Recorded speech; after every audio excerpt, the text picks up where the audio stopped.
Welcome, everyone, to another edition of Marketing the Invisible. I'm Tom Poland, yet again, beaming out to you from the Sunshine Coast in Australia here, joined today by Bill Caskey. Bill, very warm g'day from down under, sir. Where are you hanging out? Tom, thanks for inviting me in. I'm in the Midwest in the U.S. Indiana is the state, and probably nobody knows where that is, but it's right Oh, smack dab in the middle of the Midwest. I'm old enough to remember Indiana wants me. Oh, yes, that's right. Oh, So there's a lot. it, Tom Petty had a song. I'm standing outside Market Square in my underwear, or something like that. There was a line in the song. So I'm hoping home of that's a the line from Indianapolis Tom Petty's. 500 too. I'm hoping that's a line from Tom Petty's song and not your recent experience, Bill. But That's right. moving right along. So from the Midwest, just having finished the midterms.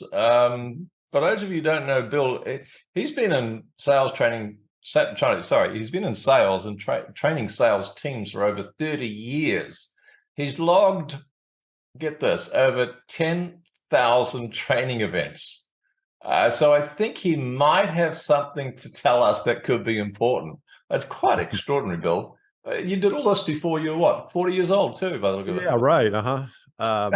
Yeah, I counted it up a couple of years ago, and when you do a lot of 1 hour, hour and a half, 2 hour types of things, these aren't 10,000 one-day programs. These are a lot of short Sure. trainings. But for 25 years they were face to face, and then the last 5 years they've been mostly virtual. But yeah, it's 10,000 and growing. So I've heard a thing or two about sales, and A probably thing have or an two. answer or two for it. Classic Midwest understatement.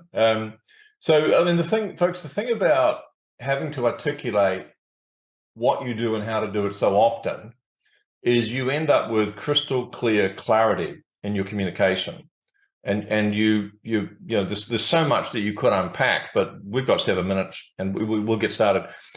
The title today is, it's a critical subject because so many people may have the skills, but if they don't have the attitude, they keep self-sabotaging and shooting themselves in the foot, or they're timid, or they're lacking confidence, and the clients pick up on that, or prospective clients. So title today is How to Embrace a New Mindset for Sales Success.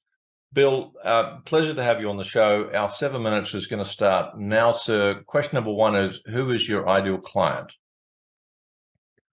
Well, my ideal client is a business to business organization who sells complex or high ticket products or solutions, services to their client base.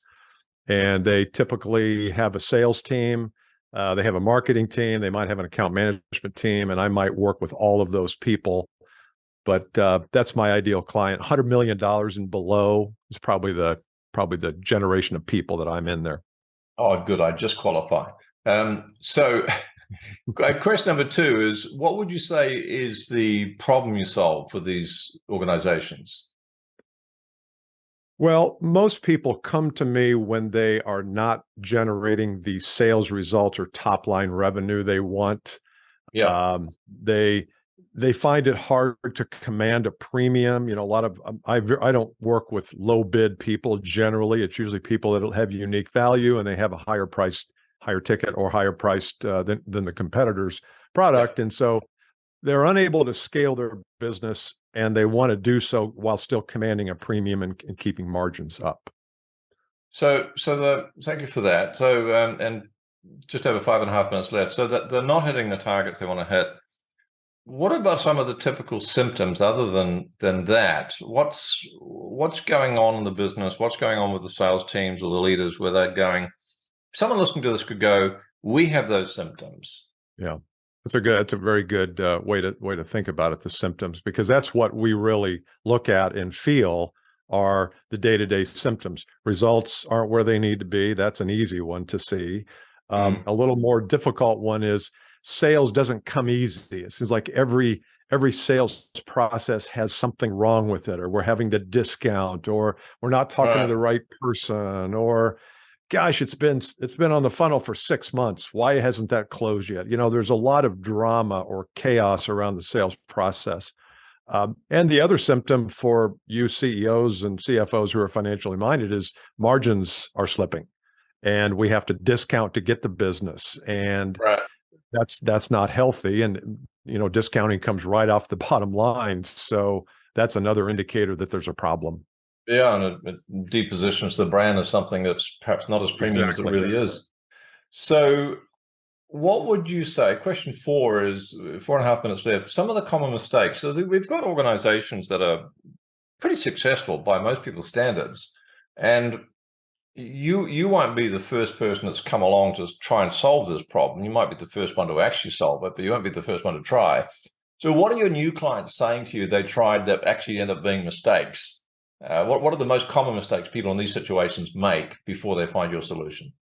Yeah, that's an awesome question.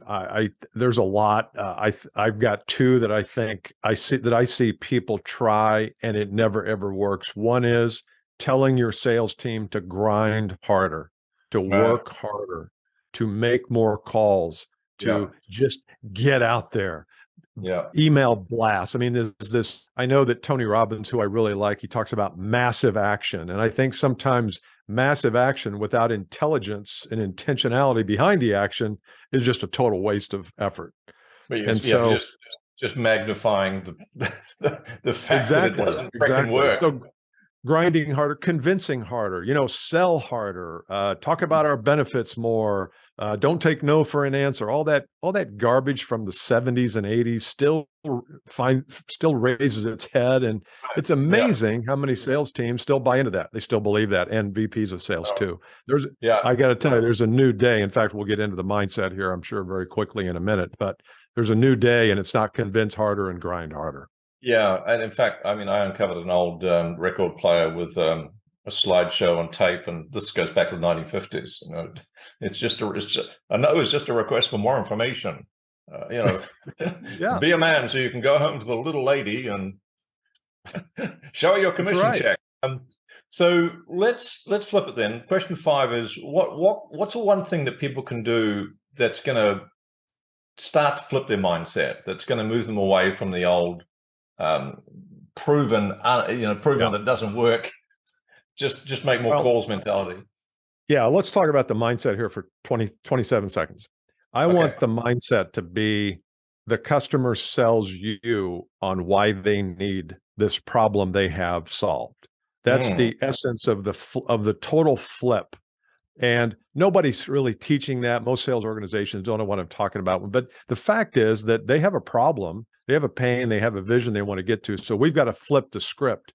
And so the tip that I would give you, your listeners, is operate early from a position of I don't know. I don't know if I can bring value to you, sir, ma'am. I don't know if I don't know if you're a prospect for me. I don't know if I can help you. I don't know if you have any. So if you do that, if you really operate from that, I don't know if I can help, the whole process changes. The whole system is flipped. The dynamic between you and the buyer is flipped. And it's not like you control them. You just control the process. And that's what we're really after there. Right. And so the whole psychology switches from I'm trying to sell you something to you need to let me know if I've got what you want. That's right.